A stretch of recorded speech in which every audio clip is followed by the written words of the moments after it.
Bueno, en primer lugar, agradecer a la Escuela de Capacitación Científica por esta grata invitación y poder compartir con ustedes un tema muy importante, debido a que hay muchos procesos emblemáticos que han venido siendo materia de investigación y ya los plazos se están venciendo.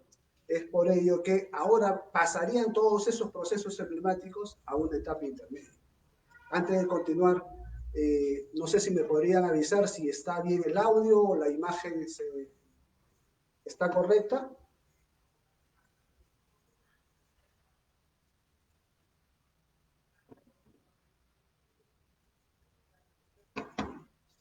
Gracias. Más o menos voy a hacer una introducción de qué se va a tratar esta etapa intermedia.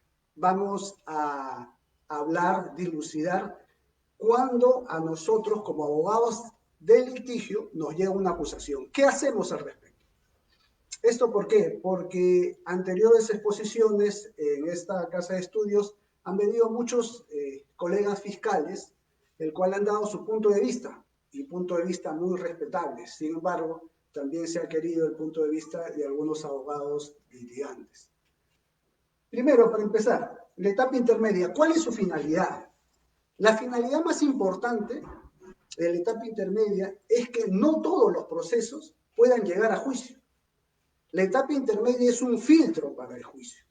La etapa intermedia es donde el juez va a calificar esta acusación fiscal y le va a decir si está bien o si está mal. Si cumple los parámetros ordenados dentro de la norma para irnos a juicio o no. Esa es la finalidad de la etapa intermedia, que no todos los procesos de investigaciones lleguen a juicio. Partiendo de esa idea macro, ¿qué hacemos? Una vez que te han investigado en la etapa preliminar y en la preparatoria, se venció el plazo para la fiscalía y la fiscalía tiene que decidir si te sobresee, o sea, te saca del caso o te va a acusar. Si la fiscalía decide que te va a acusar, notificará a todas las partes. ¿Qué hacemos cuando tu patrocinado te dice, doctor, me ha llegado esta notificación, ¿qué hago? Tú te das cuenta qué cosa es y es concretamente la acusación fiscal. ¿Qué vamos a hacer en ese momento? Lo primero es, ¿cuándo te han notificado? ¿Por qué?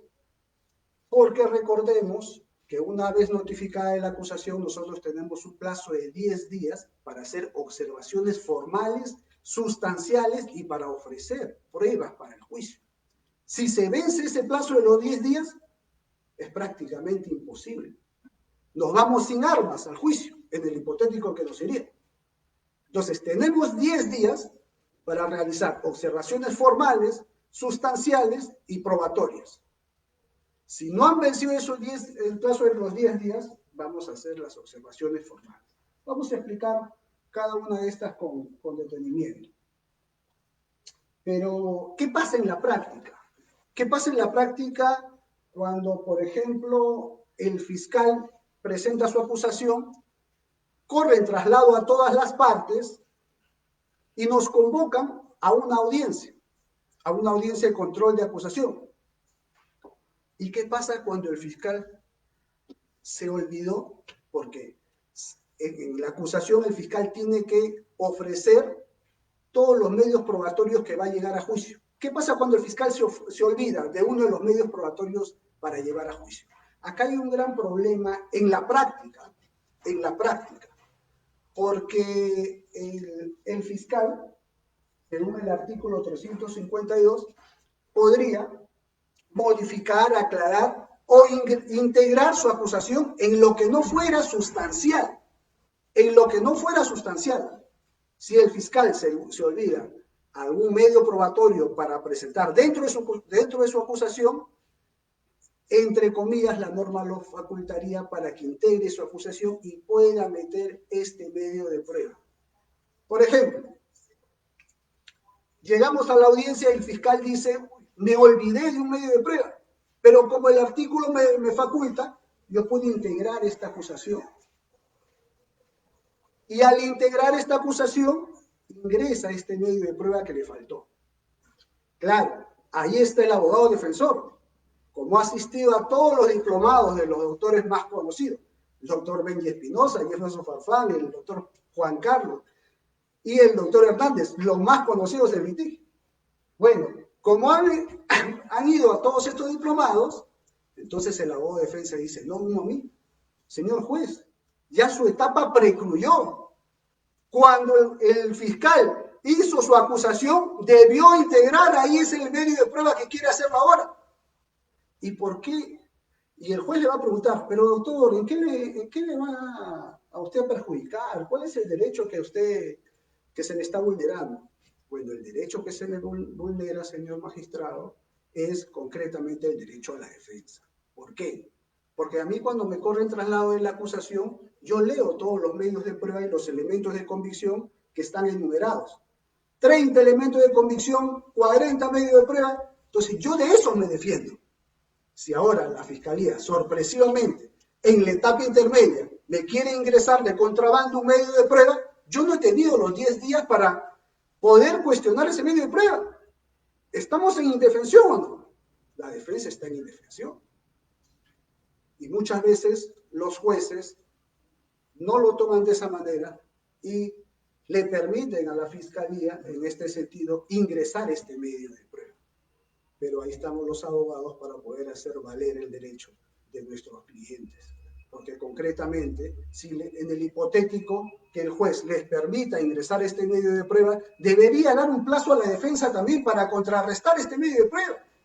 Porque no hemos tenido oportunidad nosotros, o para conocerlo, o para tener conocimiento que nosotros podemos integrar otro medio de prueba que pueda contrarrestar este.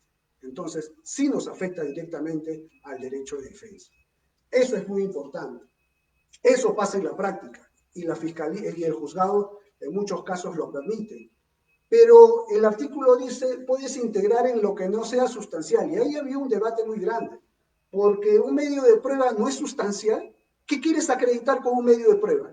Con cada medio de prueba no acreditas un hecho, y un hecho dentro de la acusación no es sustancial, no es un hecho de fondo, es un hecho de fondo.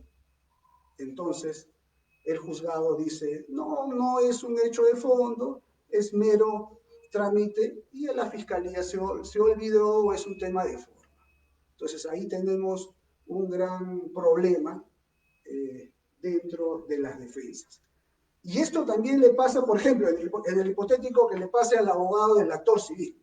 El abogado del actor civil, ¿cuál es su petición? Lo económico. El abogado del actor civil no pide pena, va por el dinero.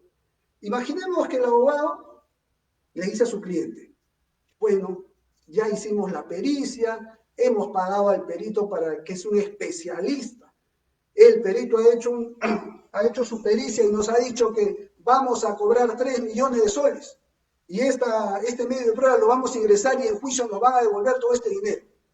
¿Qué pasa cuando le notifican con la acusación fiscal al abogado del actor civil y el actor civil se olvida de ingresar esta pericia? Bueno, nos ha pasado en la práctica. Una de dos, o va el fiscal un día antes de la audiencia y le dice, doctor, mire lo que nos ha pasado. La pericia no la ingresé. ¿Con qué nos vamos a ir a juicio sin esta pericia? ¿Cómo voy a fundamentar yo el perjuicio económico? El fiscal podría decirse, estamos hablando de los casos prácticos, no estamos señalando a nadie. El fiscal podría decir, esté tranquilo, acá estoy yo. Vamos a juicio, mañana yo lo ingreso. Como a mí me permiten ingresar los medios de prueba, dámelo a mí. Yo voy a integrarlos. Yo meto una solicitud de integración a la acusación y meto eso. Estos casos prácticos se dan. Y ahí está la defensa para cuestionar y observar estos detalles. ¿Por qué? Porque la Fiscalía tiene que perseguir el delito y tiene que proporcionar medios de prueba que sean pertinentes con su persecución. Y si es una pericia que acreditaría el perjuicio económico, nada tiene que ver con el delito que la Fiscalía está persiguiendo. Entonces, esos son problemas que se dan en la práctica. Por ejemplo, otra cosa, otra problemática. Estamos el día de la audiencia.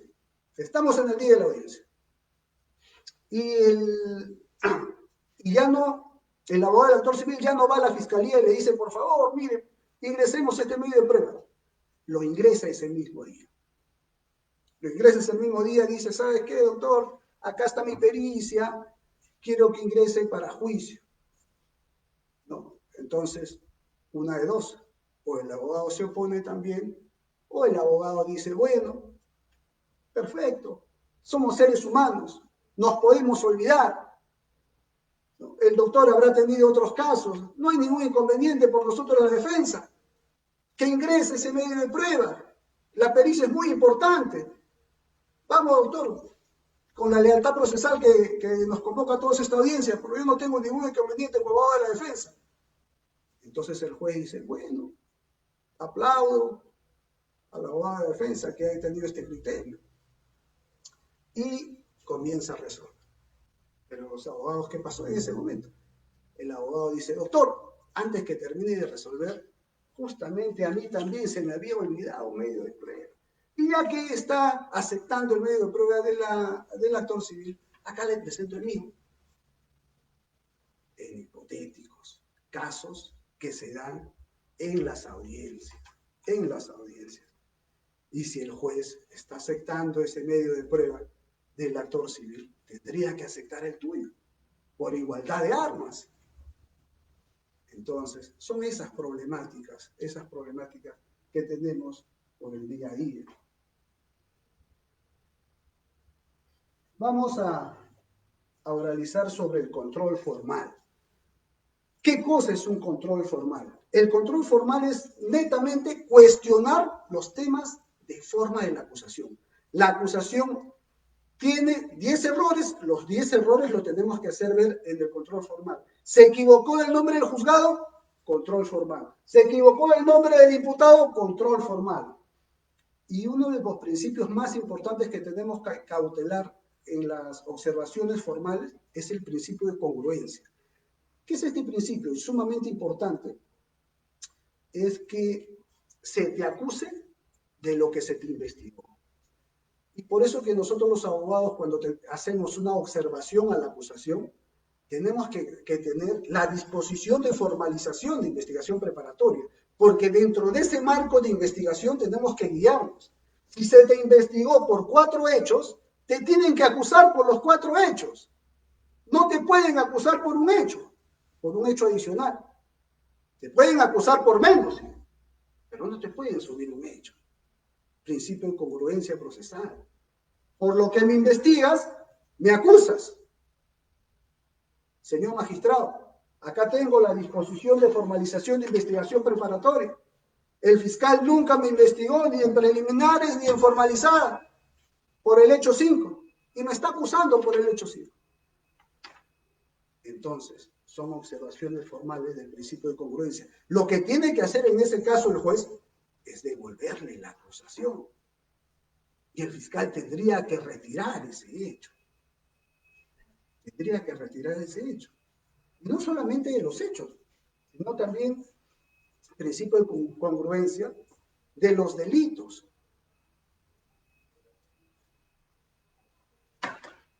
Si me investigas por peculado, me tienes que acusar por peculado. No me puedes acusar por peculado y por colusión, porque nunca tuve la oportunidad de defenderme. Y me agregaste otros hechos. Entonces, no hay congruencia procesal. En ese momento, el juez le tendrá que ordenar a la fiscalía que corrija su acusación fiscal. Y hemos tenido problemas en ese sentido, porque a pesar de que se le dice a la fiscalía, corrige tu acusación, retira ese hecho adicional por el cual no lo investigaste, la fiscalía va a la siguiente audiencia y no lo retira. Y pasa, doctor, pasa, sí pasa. Me habrá pasado a mí unas 6 o 7 veces. Y definitivamente no va el mismo fiscal. Manda a su adjunto o va a otro. Pero pasa, doctores. Eso pasa. Y no me van a dejar mentir los amigos de la fiscalía. Entonces, para ir cerrando, cuando se le devuelve la acusación fiscal para que el fiscal propiamente dicho corrija esas observaciones formales, hay que tener mucho cuidado. O cuando el fiscal haga la integración de la acusación. ¿Por qué? Por ejemplo, el juez le dice, ¿sabe qué? Señor fiscal, retíreme ese hecho que usted no ha venido investigando y lo está acusando, retíreme ese hecho. Y cuando el fiscal integra su acusación, puede ser, y ha pasado, puede ser que a partir de sacar ese hecho, te está ingresando nuevos elementos de prueba. O sea, por eso hay que revisar todas las integraciones de la acusación. Te notifican de la integración de la acusación, que el fiscal supuestamente ha levantado las observaciones. Tú lees la primera parte y dices, muy bien, ya me quitó este hecho, listo, me voy a la audiencia. Pero ¿qué pasa cuando te vas a la audiencia? Y vas a los medios de prueba a sustentar. El fiscal te había ingresado uno más. A mí me pasó que me ingresaron 4 testimoniales. 4 órganos de prueba. Tendríamos que ahí cuestionar la actitud por parte de la fiscalía. Una actitud maliciosa definitivamente no es congruente con los principios que a todos nos manejan. Entonces, dentro de las observaciones formales, tenemos el principio de congruencia, tenemos el principio de imputación necesaria. El principio de imputación necesaria, señores abogados, es muy importante.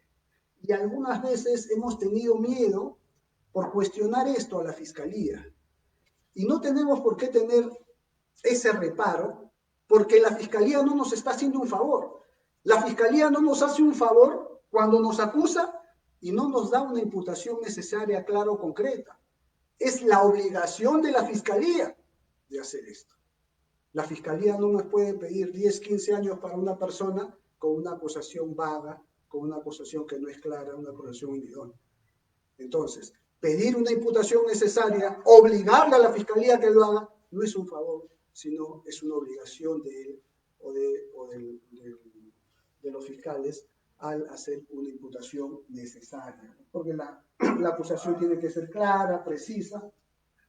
La acusación nos tiene que decir cómo, cuándo y dónde mi patrocinado habría cometido ese hecho delictivo.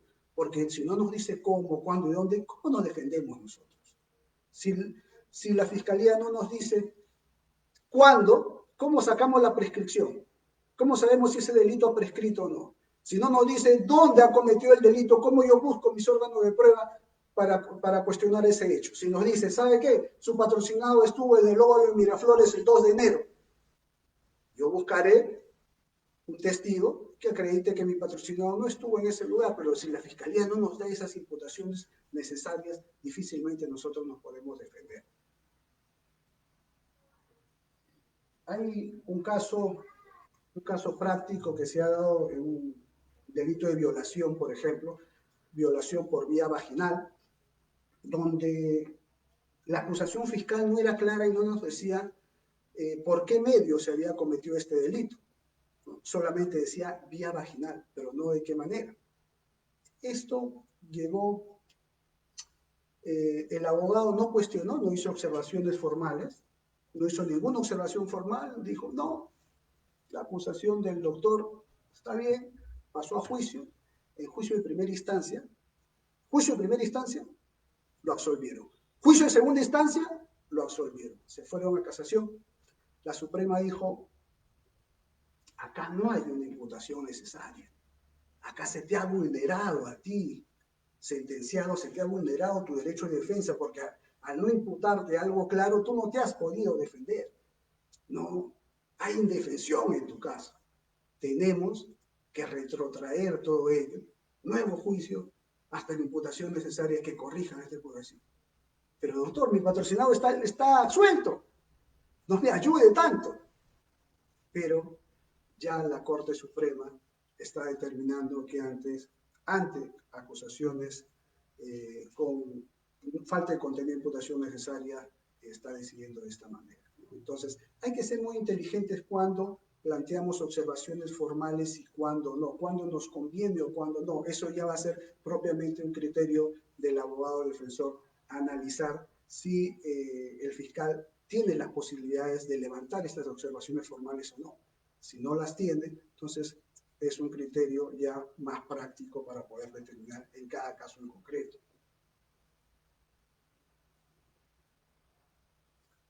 Dentro de la imputación necesaria y una acusación clara, la Fiscalía nos debe de manifestar los hechos circunstanciados, ¿no? Hechos precedentes, concomitantes y posteriores. No porque aparezca bonito los hechos precedentes, concomitantes y posteriores, porque la acusación se va a ver bonito y vamos a hacer un cuadrito con estos hechos. No por eso es importante los hechos circunstanciados. Es importante, ¿por qué? Porque los hechos precedentes concretamente, van a tener como elementos de convicción los hechos que se han dado en la ideación o los actos preparatorios. Los actos preparatorios de los delitos van a estar dentro de los hechos precedentes. Los concomitantes, la consumación del delito, y los posteriores, el agotamiento. Entonces, yo, abogado, ¿qué tengo que ver? ¿Qué es lo más importante? Cuando veo la acusación, hay 40 elementos de convicción, 40 medios de prueba. De repente, ¿qué acreditan? Van a acreditar los hechos precedentes y los hechos posteriores. Pero puede ser que ningún elemento de convicción esté fundamentado en el hecho concomitante. Entonces, por eso es muy importante que en una acusación esté delimitado todo ello, para poder determinar bajo qué elementos de convicción se pueden enmarcar cada uno de ellos. En la imputación necesaria también tenemos nosotros la obligación de decirles, por ejemplo, si son 10 investigados y son 5 delitos. Y nos llega la acusación, leemos la acusación, nos dicen todos los delitos, pero no nos individualiza sobre qué delito se le está acusando a tu patrocinado. Entonces, señor magistrado, no me puedo defender de esta manera. Me dice 5 delitos, los 5 los ha cometido mi cliente, individualícenlo de cada uno. Y la fiscalía no puede decir, sí, de los 5. No, porque tiene que decirnos por qué. Y ahí viene la valla alta para la fiscalía. Por eso ahí la fiscalía va a tener que disgregar y decirnos por qué delitos. Entonces la fiscalía dice, no, de los 5 delitos solamente 2. 2 delitos contra su patrocinado. Listo. Entonces, ahora viene lo segundo. De los 50 elementos de convicción que usted ha presentado en su acusación, ¿cuáles están dirigidos para mi cliente? De los cuales nos vamos a defender, ¿de cuáles de estos nos vamos a defender? Porque yo no me voy a defender de los 30 elementos de convicción. Pero, doctor, ¿quiere que lea uno por uno? Tienes la obligación de decirme, de los 30 elementos de convicción que están dentro de tu acusación, ¿cuál está dirigido a mi patrocinado? Porque no es el único, son 10. Bueno, doctor, vamos a individualizar hechos y elementos de convicción. Recién ahí podríamos hacer una mínima defensa, si no imposible.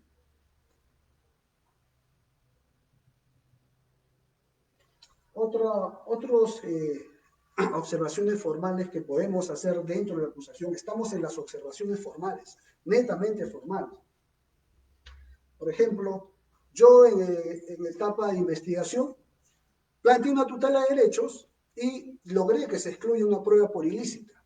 Y llega la acusación con esta prueba que ya había sido retirada. Señor magistrado, usted el día 20 de enero, vía tutela de derechos, ¿no?, obligó a la fiscalía que elimine esta prueba por ilícita y ahora en la acusación la está integrando.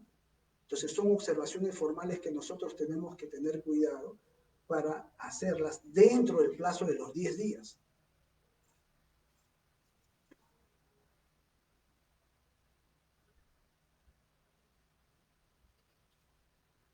Hay otro caso también, hay otro caso aparte el de violación, porque yo les decía si era inteligente hacer las observaciones formales o no. Entonces, ya la Corte Suprema es un caso que ha pasado de Ancash, del tipo penal es estafa. La primera instancia condenaron, la segunda absolvieron, se fue a la Suprema y la sala absuelve concretamente por falta de imputación necesaria. Y la Suprema dice que no puede absolverse por falta de imputación necesaria porque no está dentro del marco del 398. O sea, para absolver a una persona, en el 398 no nos dice estos presupuestos. Entonces, como no están estos presupuestos para absolverte, Yo no puedo corroborar esto. Tienen que estar dentro del artículo 398 para poder absolver. Y la sala cuando absolvió dijo, yo lo absuelvo por falta de imputación necesaria. Literalmente. Llegó a la Suprema dijo, no está dentro de los supuestos para absolver en una sentencia.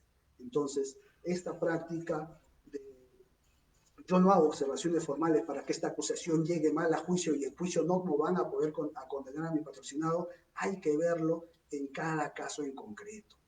Hay que verlo con cada caso en concreto. Hay que entender mucho atino para determinar qué observaciones formales hacemos y qué no ponemos en práctica.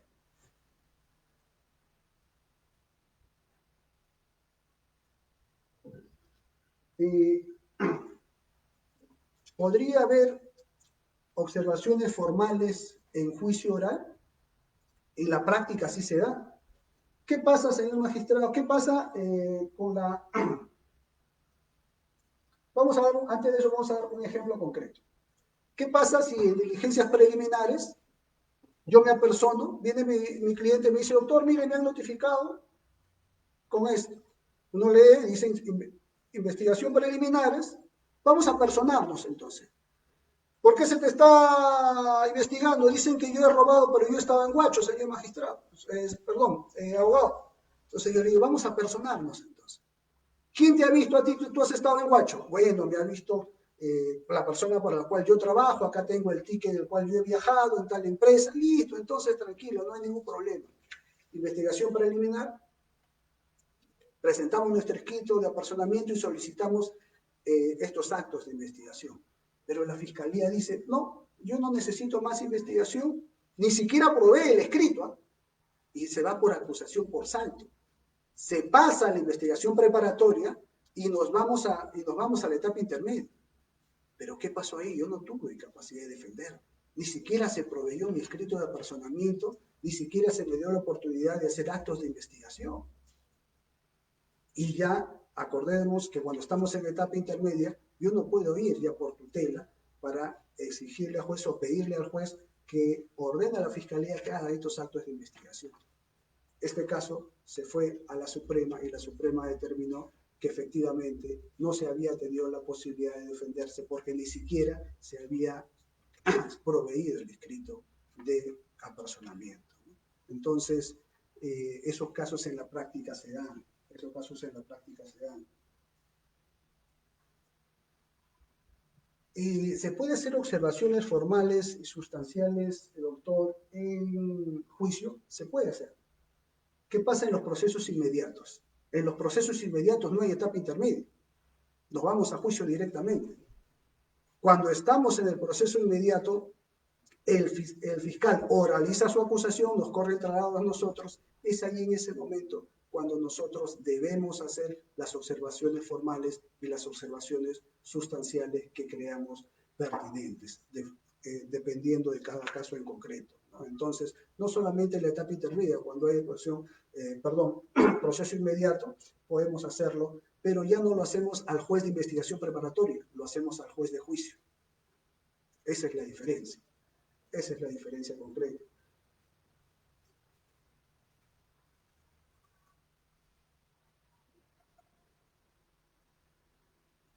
Vamos a pasar, una vez que hemos tocado estas observaciones formales que son importantísimas, importantísimas. ¿Por qué? Porque tenemos que tener cuidado que se nos pasen los 10 días para plantear todo esto. De lo contrario, nos vamos sin argumentos para el juicio. Nos vamos sin ninguna prueba para el juicio. Y ha pasado en casos emblemáticos que el juez le dice, señor abogado, ¿cuáles son las pruebas que usted o los medios de prueba que ha ofrecido? Oralice. Y el abogado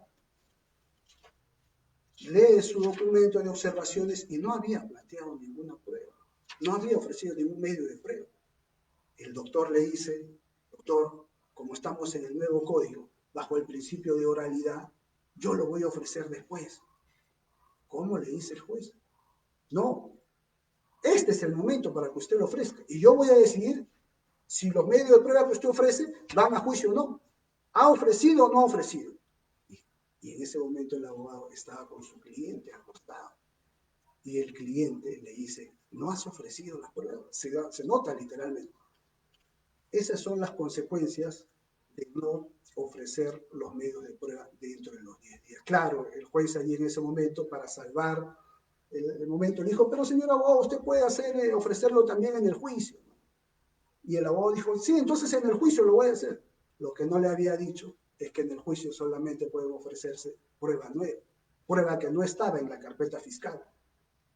Pero esta, la que querían presentar, sí estaba, no estaba dentro de su presupuesto de la prueba nueva. Entonces, por eso es muy importante poder ofrecerlo dentro de los 10 plazos, dentro de los 10 días que nos da el código para hacer las observaciones formales y las observaciones sustanciales. Dentro de las observaciones sustanciales tenemos la excepción, que es la más conocida, y el sobreseimiento. La excepción está en el artículo 6. La más conocida es la improcedencia de acción. El hecho no constituye delito, no es justiciable penalmente.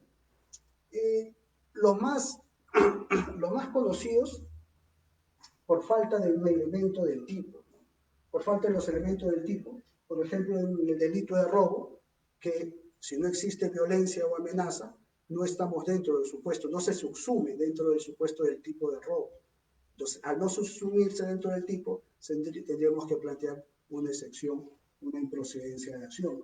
O por el delito de peculado, una vinculación funcional. El delito de malversación de fondos, tendríamos que acreditar el perjuicio. Si no hay perjuicio, vendría a ser atípico, ¿no? Pero dentro, cada uno tiene que verse en el caso en concreto para presentar cada excepción. O en el sobreseimiento, el hecho de la causa no se ha realizado o no puede ser atribuible al imputado. Si se ha investigado preliminarmente y se ha investigado también preparatoria y no se ha llegado a la determinación de que este hecho que se ha denunciado haya pasado o no se ha podido probar, tendría que sobreseerse. O que se ha probado que se ha pasado, pero no se le puede atribuir al investigado, tendría que sobreseer.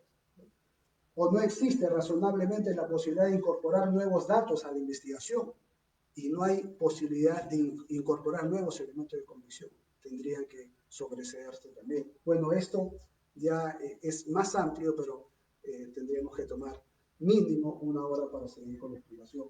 Yo agradezco muy cordialmente a la Escuela de Capacitación Científica por darme esta oportunidad de poder conversar con ustedes. Espero haber podido ser útil. Gracias, muy amable. Buenas noches.